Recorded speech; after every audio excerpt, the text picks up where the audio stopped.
ಸ್ನೇಹಿತರೆ ನಮಸ್ಕಾರ. ನಾನು ನಿಮ್ಮ ಪ್ರೀತಿಯ ಜನಸ್ನೇಹಿ ಯೋಗೇಶ್. ಮೊದಲನೇದಾಗಿ ದೊಡ್ಡವರು ಒಂದು ಮಾತು ಹೇಳ್ತಾರೆ, ಸವಾಸದಿಂದ ಸನ್ಯಾಸಿ ಕೆಟ್ಟ ಅಂತ.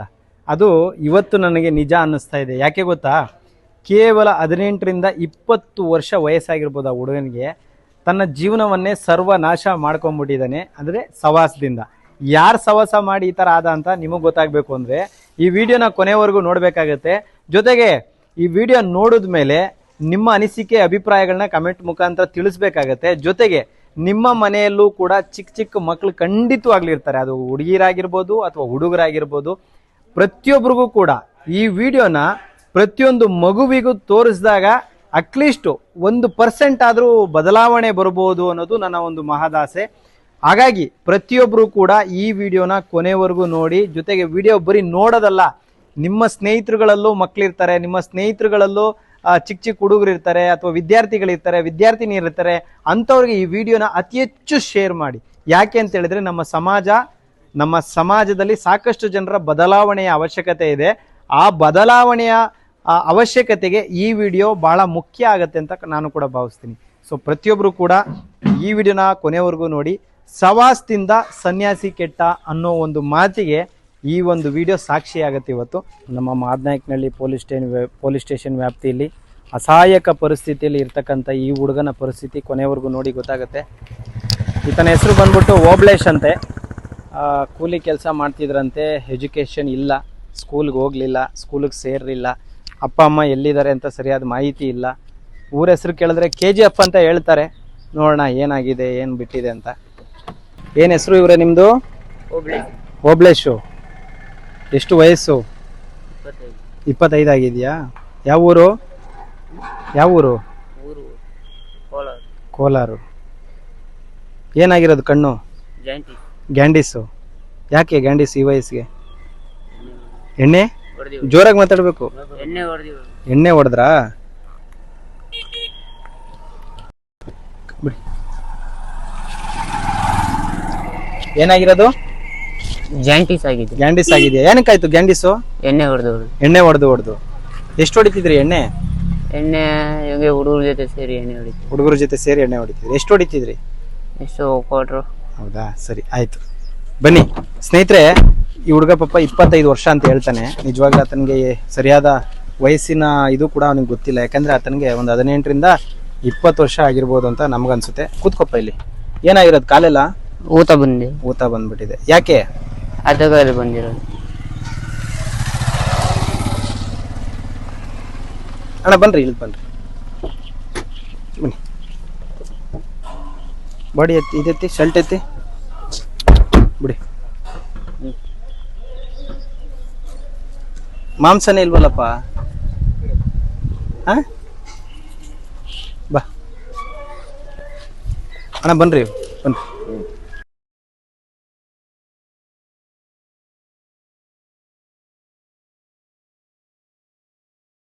18ರಿಂದ 20 ವರ್ಷ ವಯಸ್ಸಿನಲ್ಲೇ ಸವಾಸ ದೋಷದಿಂದ ಬೀದಿ ಪಾಲಾದ ಒಂದು ಕರುಣಾಜನಕ ಕತೆ. ನಿಜವಾಗ್ಲೂ ಮಾರ್ಕೆಟ್ಗಳಲ್ಲಿ, ಅಲ್ಲಿ ಇಲ್ಲಿ ಬಸ್ ಸ್ಟಾಪ್ಗಳ ಹತ್ರ, ಅಂಗಡಿಗಳ ಹತ್ರ ಮಲಗಿ ತನ್ನ ಜೀವನವನ್ನು ಕಳೀತಾ ಇದ್ದಾರಂತೆ. ಭಾಳ ಬೇಜಾರಾಗುತ್ತೆ. ಯಾಕೆ ಅಂತ ಹೇಳಿದ್ರೆ ಈ ಥರ ಪರಿಸ್ಥಿತಿಗೆ ಬರೋದಕ್ಕೆ ಕಾರಣ ಬೇರೆ ದೇವರು ಅಂತ ನಾವು ಹೇಳಂಗಿಲ್ಲ. ಇವಾಗ ದೇವ್ರ ಮೇಲೆ ಹೇಳಂಗೂ ಇಲ್ಲ, ಅವ್ರ ಫ್ಯಾಮಿಲಿ ಮೇಲೂ ನಾವು ಹೇಳಂಗಿಲ್ಲ, ತಪ್ಪಾಗುತ್ತೆ. ಈಗ ಕೇವಲ 18ರಿಂದ 20 ವರ್ಷ ವಯಸ್ಸಿನ ಹುಡುಗನ ಪರಿಸ್ಥಿತಿ ನೀವೆಲ್ಲ ನೋಡ್ತಾ ಇದ್ದೀರಾ ಅಂತ ಅನ್ಕೋತೀನಿ. ಏನಾಗಿದೆ ನಿಮ್ಗೆ? ಗ್ಯಾಂಡೀಸ್ ಆಗಿದೆ. ಯಾಕಾಯ್ತು ಗ್ಯಾಂಡೀಸು? ಎಣ್ಣೆ ಹೊಡೆದಿ. ಎಷ್ಟನೇ ವರ್ಷಕ್ಕೆ ಶುರು ಮಾಡಿದ್ರಿ ನೀವು ಎಣ್ಣೆ ಹೊಡಿಯಕ್ಕೆ? ಒಂದು 15 ವರ್ಷಕ್ಕೆ ಸ್ಟಾರ್ಟ್ ಮಾಡ್ಬಿಟ್ರೆ ಎಣ್ಣೆ ಹೊಡಿಯಕ್ಕೆ? 15 ವರ್ಷ ಹುಡುಗರ ಜೊತೆ ಸೇರ್ತಿದ್ದೆ, ಅವಾಗ ಬಿಟ್ಟೆ ಮತ್ತೆ. ಎಷ್ಟು ಕ್ವಾರ್ಟರ್ ಹೊಡಿತೀರಾ ದಿನ? ಹಂಗಾದ್ರೆ ಎಷ್ಟು ಸಂಪಾದನೆ ಮಾಡ್ತಿದ್ರಿ? 100-200 ದುಡ್ದಿದ್ದೆಲ್ಲ ಎಣ್ಣೆಗೆನೆ. ಮನೆಗೆ ಏನ್ ಕೊಡ್ತಿದ್ರಿ? ಮತ್ತೆ ಮನೇನೇ ಇಲ್ಲ, ಅದಕ್ಕೆ ಕುಡ್ದು ಮನೆ ಕತ್ತಾ ಇದ್ರಿ ಎಲ್ಲಂದ್ರಲ್ಲಿ.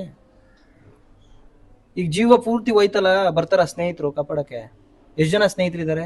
ಈಗಿಲ್ಲ. ಅವಾಗ ಆಗಿದ್ದು ಎಷ್ಟು ಜನ ಇದ್ರು? ಒಂದು 5-6 ಜನ. ಕಷ್ಟಕ್ಕೆ ಬರ್ತಾ ಇದ್ರ ಇಲ್ಲ ಎಣ್ಣೆ ಹೊಡಿಯಕ್ ಬರ್ತಿದ್ರ? ಅವ್ರ ಪಾಡ್ಗವ್ರು ಎಣ್ಣೆ ಹೊಡಿಯಕ್ ಮಾತ್ರ ಬರ್ತಾ ಇದ್ರು. ಈಗ ಕಷ್ಟ ಬಂದಿದೆಯಲ್ಲ, ಕರಿತೀರಾ? ಬರ್ತಾರ? ಬರಲ್ಲ. ಯಾಕೆ? ಅಷ್ಟೇ, ಅವ್ರ ಕೆಲಸ ಮುಗೀತು, ಹೋಯ್ದು. ಹೌದಾ? ಏನ್ ಕಲ್ತ್ರಿ ಜೀವನದಲ್ಲಿ ಇಷ್ಟೆಲ್ಲ ಆದ್ಮೇಲೆ? ಅಲ್ಲಪ್ಪ, 20 ವರ್ಷನೂ ಆಗಿಲ್ಲ ನಿನ್ಗೆ. ನೋಡಿ ಎಷ್ಟು ಧೈರ್ಯವಾಗಿ ಹೇಳ್ತೀಯ, ನಾನು ಕುಡಿತಾ ಇದ್ದೆ ಏನಣ್ಣ ಅಲ್ವಾ? ಎಷ್ಟು ಬೇಜಾರಾಗುತ್ತೆ. ಇವತ್ತಿನ ಯುವಕರು ಈ ತರ ಹಾಳಾಗ್ಬಿಟ್ರೆ ಅವತನ್ನ ನೋಡಿದ್ರೆ ಗೊತ್ತಾಗತ್ತೆ ನಿಮ್ಗೆ. ಕೈ ಕಾಲೆಲ್ಲ ಊದ್ಕೊಂಡ್ಬಿಟ್ಟಿದೆ ಅಣ್ಣ ನೋಡ್ರಿ, ಇಲ್ಲಿ ನಿಮ್ಗೆ ಕಾಣಿಸ್ತಾ ಇದೆಯಾ? ಕೈ ಕಾಲು ಊದ್ಕೊಂಡ್ಬಿಟ್ಟಿದೆ. ಕಣ್ಣು ನೋಡ್ರಿ, ಕಣ್ಣು ಹಳದಿ ಕಲರ್ ತಿರುಗ್ಬಿಟ್ಟಿದೆ. ಏನೇನ್ ಸಮಸ್ಯೆ ಆಗಿದೆ ಒಳಗಡೆ ಇನ್ನೂ ಗೊತ್ತಿಲ್ಲ, ಚೆಕಪ್ ಮಾಡಿದ್ರೇನೆ ಗೊತ್ತಾಗೋದು. ಇವತ್ತಿನ ಯುವಕರು ದುರ್ಚಟಗಳಿಗೆ ದಾಸರಾಗಿ ಹಾಳಾಗಿ ಹೋಗ್ತಿದಾರಣ್ಣ, ಅದೇ ಬಹಳ ಬೇಜಾರಾಗುತ್ತೆ ಅಣ್ಣ. ಏನ್ ಹೇಳಕ್ ಇಷ್ಟಪಡ್ತೀರಣ್ಣ? ಸರ್, ಈಗಿನ ಕಾಲದ ಹುಡುಗರು ಎಲ್ಲ 15 ವರ್ಷದಿಂದನೇ ಸ್ಟಾರ್ಟ್ ಮಾಡ್ಕೊಬಿಡ್ತಾರೆ. ಹಾ ಈಗ ಅದಕ್ಕೆ ನಾವೇನು ಮಾಡಬೇಕು ಅಂದರೆ, ಇಂಥ ಹುಡುಗರನ್ನ ಉದಾಹರಣೆ ತಗೊಂಡು ಈ ವಿಡಿಯೋ ಎಲ್ರಿಗೂ ಸ್ವಲ್ಪ ಸೋಷಿಯಲ್ ಮೀಡಿಯಾದಲ್ಲಿ ಹಾಕ್ಬಿಟ್ಟು ಅವ್ರಿಗೆ ಇವನಂಥ ಹುಡುಗರಿಗೆ ಉದಾಹರಣೆ ಕೊಟ್ಟು ಕುಡಿಯೋದನ್ನು ಅರಿವು ಮೂಡಿಸ್ಬೇಕು. ಅರಿವು ಮೂಡಿಸಿದ್ರೆ ಈ 15ರಿಂದ 20 ವರ್ಷದ ಹುಡುಗರು ಎಲ್ಲ ನೋಡಿಬಿಟ್ಟು ತಿಳ್ಕೊಬೇಕು. ಯಾಕೆಂದರೆ ಇವ್ರಿಗೆ 25 ಆಗಿದ್ದ ಇನ್ನೂ ಗ್ಯಾರಂಟಿ ಇಲ್ಲ. 20ರಿಂದ 21-22 ಒಳಗೆ ಇರ್ತೈತೆ. 25 ವರ್ಷಕ್ಕೆ ಅನಾಥ ಸೇರಿಸ್ಕೊಬಿಟ್ರೆ, ಅಕಸ್ಮಾತ್ ತಂದೆ ತಾಯಿ ಇಲ್ಲ ಅಂತೇಳಿ ಏನೋ ಸೇರ್ಕೊಬಿಟ್ರೆ, ತಂದೆ ತಾಯಿ ಇರೋರು ಇದೇ ಬುದ್ಧಿ ಕಲ್ತ್ಕೊಬಿಟ್ರೆ ನಾಳೆ ಬೆಳಗ್ಗೆ ಅವ್ರ ತಂದೆ ತಾಯಿ ಎಷ್ಟು ಕಷ್ಟ ಬೀಳ್ತಾರೆ ಕರೆಕ್ಟಾ? ಅದಕ್ಕೋಸ್ಕರ ಈಗ್ಲಿಂಟನೇ ಈ ವಿಡಿಯೋ ಪಬ್ಲಿಸಿಟಿ ಮಾಡಿ ಇದನ್ನೆಲ್ಲ ನೋಡಿಬಿಟ್ಟು ಹುಡುಗರು, ಈಗಿನ ಕಾಲದ ಹುಡುಗರು ಇದನ್ನ ನೋಡ್ಬಿಟ್ಟು ತಿಳ್ಕೊಬೇಕು. ಏನಂತ ತಿಳ್ಕೊಬೇಕಂದ್ರೆ, ಈಗ್ಲಿಂಟ ಎಣ್ಣೆ ಮುಟ್ಟಬಾರ್ದು, ದುಡ್ಡು ದಾಸರಾಗಬಾರ್ದು. ಇನ್ನೊಂದೇನಂದ್ರೆ ದುಡಿಬೇಕು, ಇಲ್ಲ ಓದಬೇಕು. ಓದ್ಮೇಲೆ ಒಳ್ಳೆ ಕೆಲಸ ಬಂದ್ಮೇಲೆ ಇನ್ನೇನೋ 1ನೇ ಕ್ಲಾಸು ಸ್ಕೂಲ್ ಮೆಟ್ಲೇ ಹತ್ತಿಲ್ವಂತೆ ನೋಡಿ, ಸ್ಕೂಲ್ ಮೆಟ್ಲು ಕೂಡ ಹತ್ತಿಲ್ವಂತೆ. ಈಗ ಅನಾಥಾಶ್ರಮಕ್ಕೆ ಬಂದವನು ಅದು 1ನೇ ಕ್ಲಾಸ್ 2ನೇ ಕ್ಲಾಸ್ ಓದಿದ್ರೆ ಸಾಧನೆ ಆಗೋದು ನೋಡಿ. ಅಂದ್ರೆ ಸಾಧನೆ ಅಂತಲ್ಲ, ನನ್ನ ಪ್ರಕಾರ ಒಳ್ಳೆ ಸಾಧನೆ. ಅದೇನ್ ಸಾಧನೆ ಅಯ್ಯೋ, ಓದನ್ನ ಓದಿದ್ರೆ ಅಲ್ಲ. ಯಾಕೆ ಈ ಮಾತು ಹೇಳ್ತಾ ಇದೀನಿ ಅಂದ್ರೆ, ತಂದೆ ತಾಯಿ ತನ್ನ ಜನ್ಮ ಕೊಡೋದಕ್ಕೆ ತಾಯಿ ಆದವಳು 9 ತಿಂಗಳು ಎಷ್ಟು ಕಷ್ಟಪಟ್ಟು ತನ್ನ ದೇಹದ ಎಲ್ಲಾ ರಕ್ತವನ್ನ ಈತನಿಗೆ ದಾನ ಮಾಡಿ ಉಳಿಸಿದ ಇವತ್ತಿಗೆ ಸಾರ್ಥಕ ಆಯ್ತಲ್ಲ. ಅದೇ ತಂದೆ ತಾಯಿ ಗೊತ್ತಾಗೋದು ಇಲ್ಲ ಅಂದಿದ್ದಕ್ಕೆ ಏನಪ್ಪಾ, ಏನು ತಪ್ಪಿನ ಅರಿವಿಲ್ವಾ ನಿನ್ಗೆ? ಆಯ್ತು. ಏನ್ ಅರಿವಿದೆ? ನಂದೇ ತಪ್ಪು ಅನಿಸ್ತೈತಿ. ಏನ್ ತಪ್ಪಾಗಿದೆ? ಈ ತರ ಮಾಡ್ಕೊಂಡಿರೋದು. ಈಗ ಯಾರು ಕಾಪಾಡ್ತಾರಪ್ಪ? ಯಾರು ಕಾಪಾಡಲ್ಲ. ಮತ್ತೆ ಏನಾಗ್ಬೇಕು ಇವಾಗ ನಿಮ್ಗೆ? ನಿನ್ನಂಗೆ ಏಜ್ ಹುಡುಗರು ಕುಡಿತಾರಲ್ಲ, ಅವ್ರಿಗೆ ಏನ್ ಮೆಸೇಜ್ ಹೇಳ್ತೀಯಪ್ಪ ನಿನ್ ಕಡೆಯಿಂದ? ಒಂದೊಂದ್ಸತಿ ಈ ತರ ಎಲ್ಲ ನಮ್ಮ ಏಜ್ ಹುಡುಗರೆಲ್ಲ ಯಾರು ಕುಡಿಬಾರ್ದು, ಒಳ್ಳೆತನ ಇರ್ಬೇಕು. ಅದರ ಬಾರೋರೆಲ್ಲ ಎಣ್ಣೆ ಕೊಡ್ಬಾರ್ದು. ಬಾರೋರೆ ಎಣ್ಣೆ ಕೊಡಬಾರ್ದು. ನಿನ್ನ ಏಜ್ ಅವ್ರಿಗೆ ಅವ್ರು ಕೊಟ್ಟಿಲ್ಲ ಅಂದ್ರೂ ನೀವು ಕುಡ್ದೇ ಕುಡಿತೀರಲ್ಲ, ಏನಾದ್ರು ಮಾಡಿ ಅವ್ರು ಏನ್ ಮಾಡಕ್ಕಾಗುತ್ತೆ? ಅವ್ರು ಬೇರೆ ತಂದು ಕೊಡ್ತಾರೆ.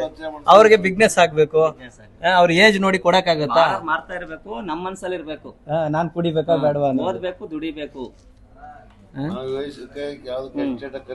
ಆಮೇಲೆ ಒಂದ್ ಸಾಧನೆ ಮಾಡಿದ್ಮೇಲೆ ನೀನ್ ಏನಾನ ಮಾಡ್ಕೊಂಡು ನಡೀತೈತೆ. ಇನ್ನ 25 ವರ್ಷ ಏನ್ ಸಾಧನೆ ಮಾಡಿದೆ? ಸ್ಕೂಲ್ ಮೆಟ್ಲತ್ತಿಲ್ಲ, 1 ರೂಪಾಯಿ ಸಂಪಾದನೆ ಮಾಡಿಲ್ಲ. ಇದು ಮತ್ತೆ ಆಶ್ರಮಕ್ಕೆ ಬರೋ ಸಾಧನೆನೇ ಅಲ್ವಾ? ಅಲ್ಲ, ಇದು ಸಾಧನೆ ಮಾಡಿ. ಒಂದ್ ನಿಮಿಷ ಕೇಳಿಸ್ಕೊಳ್ಳಿ.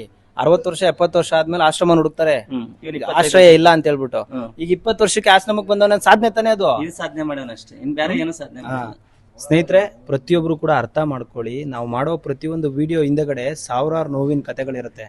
ಈತ 20 ವರ್ಷಕ್ಕೆ ತನ್ನ ಜೀವನವನ್ನ ಸರ್ವನಾಶ ಮಾಡ್ಕೊಂಡ್ಬಿಟ್ಟಿದ್ದಾನೆ. ಇವಾಗ ಆತ ರೆಡಿ ಆಗ್ತಾನೆ, ರೆಡಿ ಆಗ್ಬಹುದು, ರೆಡಿ ಆಗದೇನೂ ಇರ್ಬೋದು, ಅದು ಗೊತ್ತಿಲ್ಲ ನಂಗೆ. ಬಟ್ ರೆಡಿ ಆಗ್ಲಿ ಅಂತ ಮನಸ್ಫೂರ್ತಿಯಾಗಿ ದೇವ್ರ ಹತ್ರ ಬೇಡ್ಕೊಳ್ತೀನಿ. ಆದ್ರೆ ಪ್ರತಿಯೊಬ್ಬ ಹುಡುಗರುಗಳು, ಇವತ್ತಿನ ಜನರೇಷನ್ ಯೂತ್ಸ್ಗೆ ಅರ್ಥ ಆಗ್ಬೇಕು, ಯಾರ ಜೊತೆ ಸ್ನೇಹ ಮಾಡ್ತಾ ಇದೀವಿ, ಯಾರ ಜೊತೆ ಓಡಾಡ್ತಾ ಇದೀವಿ, ಯಾರು ನಮ್ ಕಷ್ಟಕ್ಕೆ ಆಗ್ತಾರೆ ಅನ್ನೋದನ್ನ ತಲೆಯಲ್ಲಿ ಇಟ್ಕೊಂಡಿರ್ಬೇಕು ತಾವೆಲ್ಲ. ಸೊ ಇವತ್ತು ಎಷ್ಟು ದಿವಸದಿಂದ ರೋಡಲ್ಲಿ ಮಲಗ್ತಾ ಇದೆಯಪ್ಪ? ಎಷ್ಟು ದಿವಸದಿಂದ ರೋಡಲ್ಲಿ ಮಲಗ್ತಾ? ಒಂದು 15 ವರ್ಷ. 15 ವಯಸ್ಸಿಂದಾನು ರೋಡಲ್ಲೇ ಮಲಗ್ತಾ ಇದೆಯಾ? ಕೂಲಿ ಕೆಲಸ ಮಾಡೋದು, ಅಲ್ಲಿ ಇಲ್ಲಿ ಮಲಗೋದು. ನಿಮ್ಗೆ ಅಪ್ಪ ಅಮ್ಮ ಇದಾರಾ? ಇಲ್ಲ. ಅಕ್ಕ ತಂಗಿ, ಅಣ್ಣ ತಮ್ಮ, ಬಂಧು ಬಳಗ? ಸುಳ್ಳು ಹೇಳ್ಬೇಡ. ಇದಾರೆ, ಸೇರ್ಸಲ್ಲ ಅಂತ ಹೇಳು. ಕರೆಕ್ಟಾ ಬಾ? ಇರ್ತಾರೆ, ಇಲ್ದಂಗೆ ಏನಿರಲ್ಲ, ಸೇರ್ಸಲ್ಲ. ಈ ತರ ಬೀದಿ ಪಾಲಾದ್ಮೇಲೆ ಯಾರ ತಾನೇ ಸೇರ್ಸಲ್ಲ? 20 ವರ್ಷಕ್ಕೆ ಅಲ್ಲೇ ದುಡ್ಕೊಳ್ಳೋದು, ಕುಡ್ಕೊಳ್ಳೋದು, ಉಳ್ಕೊಳ್ಳೋದು, ಈ ತರ ಅವರು ಕಷ್ಟ ಆಗಿರ್ತಾರಲ್ಲ ಸರ್, ಇಂಥವ್ನೆಲ್ಲ ಸೇರಿಸ್ತಾರೆ. ಅವ್ರ ಬದುಕದೇ ಕಷ್ಟ. ಇನ್ಮೇಲೆ ಆದ್ರೂ ಬುದ್ಧಿ ಕಲಿತೀರಾ? ಕಲೀಲಿಲ್ಲ ಅಂದ್ರೆ ಯಮ ಬಂದ್ ಕರ್ಕೊಂಡು ಹೋಯ್ತಾನೆ, ದೇವ್ರು ಬಂದ್ರು ಬಿಡೋದಿಲ್ಲ. ಏನ್ ಕಲಿತೀರಾ? ಒಳ್ಳೆ ಬುದ್ಧಿ ಕಲಿತೀನಿ. ಒಳ್ಳೆ ಬುದ್ಧಿ ಅಂದ್ರೆ ಯಾವ ತರ? ಕೆಲಸ ಮಾಡ್ತೀನಿ, ಕುಡಿಯೋದು ಬಿಡ್ತೀನಿ. ಕುಡಿಯೋದು ಬಿಡ್ತೀಯ? ಪಕ್ಕ? ನಿಜನಾ? ನಂಬೋದಾ? ಏನ್ ನಂಬಿಕೆ? ಏನ್ ಹೇಳೋದಕ್ಕೆ ಏನ್ ನಂಬಿಕೆ ನಿಮಗೆ?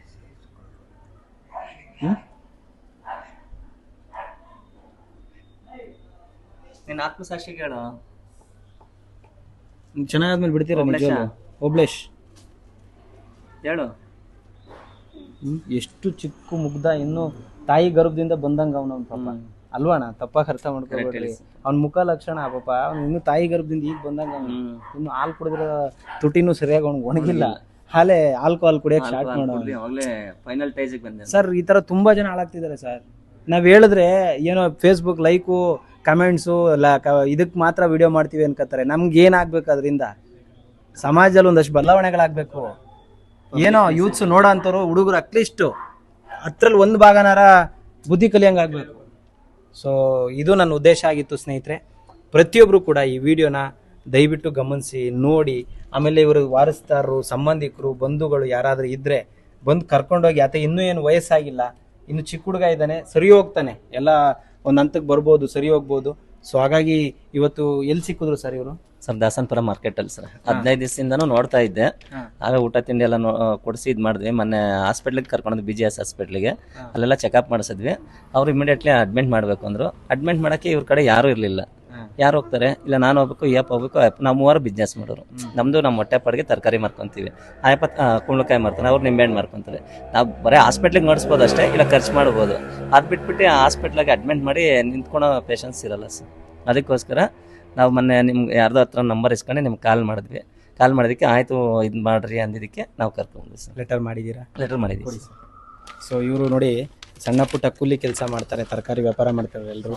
ಪಾಪ ಅವ್ನ ಬಗ್ಗೆ ಎಷ್ಟು ಕಾಳಜಿ ವಹಿಸಿದ್ದೀರಾ ಅಂದರೆ ನೀವು ಮಾಡೋ ಕೆಲಸನ ಬಿಟ್ಬಿಟ್ಟು ಸ್ಟೇಷನ್ಗೆ ಹೋಗಿ ಹಾಸ್ಪಿಟ್ಲಿಗೆ ಕರ್ಕೊಂಡೋಗಿ ಟ್ರೀಟ್ಮೆಂಟ್ ಕೊಡಿಸಿ ನೋಡಿ. ಮಾತನಹಳ್ಳಿ ಪೊಲೀಸ್ ಸ್ಟೇಷನ್ಗೆಲ್ಲ ಕರ್ಕೊಂಡು ಹೋಗಿದ್ದಾರೆ, ಲೆಟ್ರ್ ಮಾಡಿಸಿದ್ದಾರೆ. ಪಾಪ ನೋಡಿ ಸ್ಕ್ಯಾನಿಂಗು ಎಕ್ಸ್ಟ್ರಾ ಎಲ್ಲ ಮಾಡಿಸ್ತಾರೆ, ಸ್ಕ್ಯಾನಿಂಗ್ ಮಾಡಿಸಿ, ಬೆಡ್ ರಿಪೋರ್ಟು, ಯೂರಿನ್ ರಿಪೋರ್ಟ್ ಎಲ್ಲ ಮಾಡಿಸಿ. Very good sir. ಅದು ಒಳ್ಳೇದು ಮಾಡಿ ನಿಮಗೆ. ಸೊ ಪ್ರತಿಯೊಬ್ಬರು ಕೂಡ ಈ ಒಂದು ವಿಡಿಯೋನ ಕೊನೆ ತನಕ ನೋಡಿ. ಓಬಳೇಶ್ ಅವರ ಪರಿಸ್ಥಿತಿ ನೋಡಿ ನಿಮ್ಗೆ ಏನು ಅನ್ನಿಸ್ತುತ್ತಾ ಕಮೆಂಟ್ ಮುಖಾಂತರ ತಿಳಿಸಿ. ಜೊತೆಗೆ ಇವ್ರ ಬಗ್ಗೆ ಏನಾದರೂ ಹೆಚ್ಚಿನ ಮಾಹಿತಿ ಇದ್ದರೆ ಜನಸ್ನೇಹಿ ಆಶ್ರಮಕ್ಕೆ ತಿಳಿಸಿ. ಕೊನೆಯದಾಗಿ ಒಂದು ಮಾತು ನಾನು ಹೇಳಬಲ್ಲೆ, ಆಯಸ್ಸನ್ನು ಕೊಡುವಂಥ ಶಕ್ತಿ ಯಾರಿಗೂ ದೇವ್ರು ಕೊಟ್ಟಿಲ್ಲ. ಆ ಭಗವಂತ ಆತನಿಗೆ ಆಶೀರ್ವಾದ ಮಾಡಲಿ, ಒಳ್ಳೇದಾಗಲಿ, ಬೇಗ ಗುಣಮುಖರಾಗಲಿ ಅಂತ ಕೇಳ್ಕೊತೀನಿ. ನೀವು ನೋಡ್ದಂಗೆ ಜಸ್ಟ್ ನಡ್ಕೊಂಡು ಬರ್ತಿದಾರೆ ಅಷ್ಟೇ, ಒಂದು ಅಸ್ಥಿ ಪಂಜರದ ಥರ ಬದುಕ್ತಿದಾರಣ್ಣ ಅವರು. ಏನಣ್ಣ ಅವ್ರಿಗಿರೋ ಸಮಸ್ಯೆಗಳು, ಕಾಲು ಕೈಯೆಲ್ಲ ಊದ್ಕೊಂಡ್ಬಿಟ್ಟಿದೆ, ನೋಡ್ಬೋದು ನೀವು ಇಲ್ಲಿ. ಸೊ ನೀವೇನು ಹೇಳಕ್ ಇಷ್ಟಪಡ್ತೀರಿ ಸರ್? ಅದನ್ನೇ ಇವಾಗ ಚಿಕ್ಕ ವಯಸ್ಸಿಂದ ಇವರು ಕುಡಿಯೋದು ಇದು ಮಾಡ್ಕೊಂಡಿದ್ರಲ್ಲ, ಅಭ್ಯಾಸ ಮಾಡ್ಕೊಂಡಿದ್ರಲ್ಲ, ಅದೇನಾಗಿದೆ ಇದಾಗದಲ್ಲ, ಅದು ಮಕ್ಕಳುಗಳು ಅದು ಕಂಟ್ರೋಲ್ ಮಾಡಬೇಕು. ಈಗಿನ ಯುವ ಪೀಳಿಗೆ ಇದೊಂದು ಕೆಟ್ಟ ಇದು ಸಂದೇಶ ಅಂತ ನಾನು ಹೇಳ್ತಿದ್ದೆ. ಅವರು ನಾವು ಎನಿ ಟೈಮು ಡ್ರಿಂಕ್ಸ್ಲೇ ಅಲರ್ಟ್ ಆಗಿಬಿಟ್ಟು ಫುಲ್ಲು ಇದಾಗ್ಬಿಟ್ಟಿದ್ದಾನೆ. ಆದರೆ ಇನ್ನು ಮುಂದಕ್ಕೆ ಯಾರ್ಯಾಗಲಿ ಯುವಕರುಗಳು ಆ ಥರ ಮಾಡ್ಕೊಬಾರ್ದು, ಮತ್ತು ಆ ಥರ ಇರಲೂಬಾರ್ದು, ಒಳ್ಳೆ ಥರನಲ್ಲಿ ಇರಬೇಕು ಅಂತ ನನ್ನ ಬಯಸಿಕೆ. Thank you. ಸ್ನೇಹಿತರೆ, ಇದು ಓಬಳೇಶ್ವರ ಪರಿಸ್ಥಿತಿ. ತುಂಬ ವಿಚಾರಗಳನ್ನ ನಾನು ಏನು ಹೇಳಕ್ಕೆ ಇಷ್ಟಪಡಲ್ಲ. ಅವ್ರ ಕಂಡೀಷನ್ ನೋಡಿದ್ರೆ ನಿಮ್ಗೆ ಅರ್ಥ ಆಗುತ್ತೆ. ಆಶ್ರಮದಲ್ಲಿ ಇರ್ತೀಯಪ್ಪ? ಇರ್ತೀಯ? ಇಲ್ಲ ಇರ್ತೀನಿ ಅಂದ್ರೆ ಒಳಿಕೆ, ಇಲ್ಲ ಅಂದ್ರೆ ಅರಕೆ, ಹಿಂಗೆ ಗೇಟಿಂದ ಆಚೆ. ಇಲ್ಲಿ ಊಟ ಕೊಡ್ತೀನಿ, ಬಟ್ಟೆ ಕೊಡ್ತೀನಿ, ಎಣ್ಣೆ ಗಿಣ್ಣೆ, ಬೀಡಿ, ಸಿಗರೇಟು, ಮತ್ತೊಂದು ಮಗದೊಂದು ಏನು ಸಿಗಲ್ಲ. ಕೈಲಾಗಿದ್ದು ಕೆಲಸ ಮಾಡಬೇಕು, ಟ್ರೀಟ್ಮೆಂಟ್ ಕೊಡಿಸ್ತೀನಿ. ಫ್ರೀಯಾಗಂತೂ ಊಟ ಹಾಕಲ್ಲ. ಏನಣ್ಣ ಕರೆಕ್ಟ್ ತಾನೇ ಹೇಳ್ತಿರೋದು? ಯಾಕಂದ್ರೆ ನಿಂಗೆ ಏಜ್ ಇದೆ. ಇಲ್ಲಾಂದ್ರೆ ಏಜ್ ಇರೋರು ಈಗ ನಿನ್ನ ಪರಿಸ್ಥಿತಿ ಯಾಕೆ ಸೇರಿಸ್ಕೊತಾ ಇದ್ದೀನಿ ಅಂದರೆ ನಿನ್ನ ಮುಖ, ನಿನ್ನ ಕೈ, ನಿನ್ನ ಕಾಲು ನೋಡೋಕ್ಕಾಗ್ತಾ ಇಲ್ಲ. ಆ ಒಂದು ಕಾರಣಕ್ಕೆ ಸೇರಿಸ್ಕೊತಾ ಇರೋದು. ಸರಿನಾ? ಇಲ್ಲೇ ಇರಬೇಕು. ಯಾಕಂದ್ರೆ ಅವರು ನಿನ್ನ ಕಷ್ಟಪಟ್ಟು ಕರ್ಕೊಂಬಂದು ಅವ್ರು ಮರ್ಯಾದೆ ಕಾಪಾಡಬೇಕು. ಅರ್ಥ ಆಯ್ತಾ? ಧನ್ಯವಾದಗಳಣ್ಣ ನಿಮಗೂ. ಪಾಪ ಇಷ್ಟೊತ್ತಲ್ಲಿ ಅವ್ರಿಗೆಲ್ಲ ಲೆಟ್ರ್ ಎಲ್ಲ ಮಾಡಿಸಿ ಕರ್ಕೊಂಬಂದಿದ್ರ. ದೇವ್ರು ಚೆನ್ನಾಗಿಟ್ಟಿರಲಿ. Thank you so much sir. ಏನು ಹೇಳಕ್ಕೆ ಇಷ್ಟಪಡ್ತೀರಾ ನಮ್ಮ ಆಶ್ರಮದ ಬಗ್ಗೆ? ಸರ್, ನಿಮ್ಮ ವಿಡಿಯೋಗಳೆಲ್ಲ ನಾನು ಜಾಸ್ತಿ ದಿನದಿಂದ ನೋಡ್ತಾನೆ ಇದ್ದೀನಿ. ಇದು 2ನೇ ಪೇಷಂಟ್ ನನ್ನ ಕಡೆಯಿಂದ, ಪ್ರದೀಪ್ ಅಂತ ಹೇಳ್ಬಿಟ್ಟು ಒಂದ್ಸಲ ನಿಮ್ಗೆ ಕಾಲ್ ಮಾಡಿ ಕಳಿಸಿದ್ದೆ, ಈರುಳ್ಳಿ ಮಂಡಿ ಹತ್ರ. ಅದಕ್ಕೆ ಇವರು ನಾನು ನೋಡ್ಬಿಟ್ಟು ಇವ್ನಿಗೆ ಹಾಸ್ಪಿಟ್ಲಿಗೆಲ್ಲ ನೋಡಿಸಿದ್ಮೇಲೆ ಇವ್ರು ವಾರಸ್ದಾರ ಯಾರನ್ನ ಬರ್ತಾರೆ ಅಂತ ಹೇಳ್ಬಿಟ್ಟು ನೋಡಿದ್ವಿ. ಪಾಪ ಇವರು ಎಲ್ಲ ದುಡ್ಡು ಖರ್ಚು ಮಾಡಿದ್ರು. ಇವರು ಬಾಜಣ್ಣ ಅಂತ ಹೇಳ್ಬಿಟ್ಟು, ಅರುಣ್ ಕುಮಾರ್ ಅಂತ ಹೇಳ್ಬಿಟ್ಟು ಎಲ್ಲರೂ ಸಹಾಯ ಮಾಡಿದ್ರು ಸರ್. ನಾನು ಓಡಾಡಿ ಎಲ್ಲ ಮಾಡಿಸಿದ್ದು ಅಷ್ಟೇ, ಸುಳ್ಳಾಗಿ ಹೇಳ್ಬೇಕು. ಏನಂದ್ರೆ ಇವನೊಬ್ಬನು ಚೆನ್ನಾಗಿರ್ಲಿ ಅಂತ. ಆದರೆ ವಾರಸ್ದಾರ್ಗೆಲ್ಲ ಯಾರನ್ನ ನೋಡಿದ್ವಿ, ಯಾರೂ ಸಿಗ್ಲಿಲ್ಲ ಸರ್. ಅದಕ್ಕೋಸ್ಕರ ನೀವು ಗ್ಯಾಪ್ನ ಬಂದ್ರಿ. ಯಾಕಂದ್ರೆ ನಿಮ್ಮ ವಿಡಿಯೋಲೆಲ್ಲ ನೋಡ್ತಾ ಇರ್ತೀನಿ. ಇವನ್ನೆಲ್ಲ ಎಲ್ಲೂ ಬದುಕಲ್ಲ, ಇಲ್ಲಿ ಹೋದ್ರೆ ಈ ಜಾಗದಲ್ಲಿ ಬದುಕ್ತಾವನೆ. ಈಗ ಪ್ರದೀಪ್ ಅಂತ ಪೇಷಂಟ್ ನಾನು ಕಳ್ಸಿದ್ದಕ್ಕೆ ಇವತ್ತು ನಿಮ್ಮ ಇದರಲ್ಲಿ ಬಂದ್ಮೇಲೆ ಅವ್ನಿಗೆ ಚೆನ್ನಾಗಿ ಅವನು ಇವತ್ತು 4 ಮೆಸ್ ಅವನಂತೆ. ಒಂದ್ಸಲ ಫೋನ್ ಮಾಡಿದ್ದೆ ನನಗೆ, ಫೋನ್ ಮಾಡಿದ್ದೆ, ಮಮ್ಮ ಒಳ್ಳೆ ಜಾಗಕ್ಕೆ ಸೇರಿಸಿದ್ಯಾ ನೋಡಿ. ಅವತ್ತು ಅವನು ಎದ್ದೊಳಕ್ಕೆ ಕೂಡ ಪರಿಸ್ಥಿತಿ ಇಲ್ಲಿದ್ದಾನೆ. ಇವತ್ತು ಮ್ಯಾಕೆ ಮೆಸ್ ಅಂದರೆ ನನಗೊಂಥರ ಖುಷಿ ಆಯಿತು. ಅದಕ್ಕೆ ನೀನು ಇಂಥ ಜಾಗಕ್ಕೆ ಹೋಗಪ್ಪ, ಅಲ್ಲಿ ನೀನು ಚೆನ್ನಾಗಿರ್ತೀಯ. ಇಲ್ಲಿ ಯಾರು ನೋಡ್ಕೊಳಲ್ಲ, ನಾನು ನೋಡ್ಕೊಳಲ್ಲ. ಇವರು ದುಡ್ಡು ಕೊಡ್ತಾರೆ, ನೋಡ್ಸೋರು ಯಾರೂ ಇಲ್ಲ. ಅವರು ದುಡ್ಡು ಕೊಡ್ತಾರೆ, ಎಲ್ಲರೂ ದುಡ್ಡು ಕೊಡ್ತಾರೆ ಸರ್. ಅಲ್ಲಿ ನಿಂತ್ಕೊಂಡು ನೋಡ್ಸೋರು ಯಾರೂ ಇರಲ್ಲ ಸರ್. ಅದಕ್ಕೋಸ್ಕರ ನಿಮ್ಮ ಬಗ್ಗೆ ನಾನೆಲ್ಲ ತಿಳ್ಕೊಂಡಿದ್ದೆ ಸರ್. ಎಲ್ಲ ನಿಮ್ಮ ವಿಡಿಯೋ ಪ್ರತಿಯೊಂದು ನೋಡ್ತಾ ಇರ್ತೀನಿ. ಗಜೇಂದ್ರನಿಂದ ಹಿಡ್ದು ಗಜ ಅದರಿಂದ ಹಿಡ್ದು ಎಲ್ಲ ನೋಡ್ತಾ ಇರ್ತೀನಿ. ನೀವು ಲೈಕು ಕೊಡ್ತಾ ಇರ್ತೀನಿ. ಅದಕ್ಕೋಸ್ಕರ ನಾನು ಖುಷಿಯಾಗಿ ನಾನು ಇಲ್ಲಿಗೆ ಕರ್ಕೊಂಬರ್ಬೇಕು ಅಂತ ಹೇಳ್ಬಿಟ್ಟು ನನ್ನ ಫ್ರೆಂಡ್ಸ್ಗೆಲ್ಲ ಮೊನ್ನೆ ಮಾತಾಡಿದೆ. 4-5 ದಿವಸ ಮುಂಚೆ ಮಾತಾಡಿ ಆಮೇಲೆ ನಿಮ್ಮ ನಂಬರ್ ಕಾಂಟ್ಯಾಕ್ಟ್ ಮಾಡ್ಕೊಂಡು ನಿಮ್ಗೆ ಫೋನ್ ಮಾಡಿದೆ. ನೀವು ನೆನ್ನೆ ಮಾತಾಡಿದ್ರಲ್ಲ ಹಣ ಲೆಟ್ರ್ ತಗೊಂಬಂದ್ರೆ ಸೇರಿಸ್ಕೊಂತೀವಿ, ನಮಗೆ ಖುಷಿ ಆಯ್ತು ಸರ್. ಯಾಕಂದರೆ ತಂದೆ ತಾಯಿನೇ ಸಾಕ್ತಿದ್ದು ಅಂತ ಟೈಮಲ್ಲಿ 100 ಜನಕ್ಕೆ ನೀವು ಇಲ್ಲಿ ಕರ್ಕೊಬಂದು ಅನ್ನ ಕೊಡ್ತಾ ಇದ್ದೀರ ಅಂದರೆ ಅದು ಖುಷಿ ನಮಗೆ ಸರ್. ಹೊಟ್ಟೆ ಮಕ್ಕಳೇ ಹಾಕಲ್ಲ ಸರ್ ತಂದೆ ತಾಯಿಗೆ ಊಟ ಅಂತ ಪರಿಸ್ಥಿತಿ ನಾನು ನೋಡಿದ್ದೀನಿ.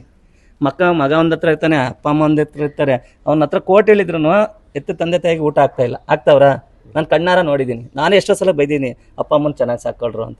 ಆದರೆ ಅಂಥ ಪರಿಸ್ಥಿತಿ ಎಲ್ಲ ನೀವು ಇಷ್ಟೊಂದು ಜನ ಇಲ್ಲಿ ಕರ್ಕೊಂಬಂದ್ಬಿಟ್ಟು ಇಲ್ಲಿ ಸಾಕ್ತಾ ಇದ್ದೀರಂದ್ರೆ ನೀವು ದೇವ್ರು ಸರ್. ನಾನು ಖುಷಿ ಸರ್, ನಾನು ಯಾವಾಗಲೂ ನೋಡ್ತಾ ಇರ್ತೀನಿ ಸರ್ ನಿಮ್ಮ ವಿಡಿಯೋನ. ಥ್ಯಾಂಕ್ ಯು, ಒಳ್ಳೇದಾಗಲಿ. ನಿಮಗೂ ಕೂಡ ದೇವ್ರು ಒಳ್ಳೇದು ಮಾಡಲಿ ಸರ್. ಒಂದು ಪುಣ್ಯದ ಕೆಲಸ ಮಾಡಿದ್ರ, ಒಳ್ಳೆ ಬುದ್ಧಿ ಕಲಿಯೋದು ಬಿಡೋದು ಆತನಿಗೆ ಬಿಟ್ಟಿದ್ದು. ಒಳ್ಳೆ ದಾರಿಲಿ ಹೋಗಪ್ಪ ಅಂತ ನಾನು ನೀವು ಹೇಳ್ಬೋದಷ್ಟೇ, ಕರೆಕ್ಟ್ ಅಲ್ವಾ? ಒಳ್ಳೆ ದಾರಿಲಿ ಹೋಗೋಕೆ ನಾವು ಹೇಳ್ಬೋದಷ್ಟೇ, ಅದ್ರ ಪ್ರಯತ್ನ ಆತನೇ ಮಾಡಬೇಕು ಸರ್. ಖಂಡಿತ ಸರ್, ಈಗ ನಾವು ನಮ್ಮ ಫ್ರೆಂಡ್ಸ್ ಎಲ್ಲ ತರಕಾರಿ ಮಾರ್ಕೆಟ್ ಆಗಿದ್ದೀವಿ.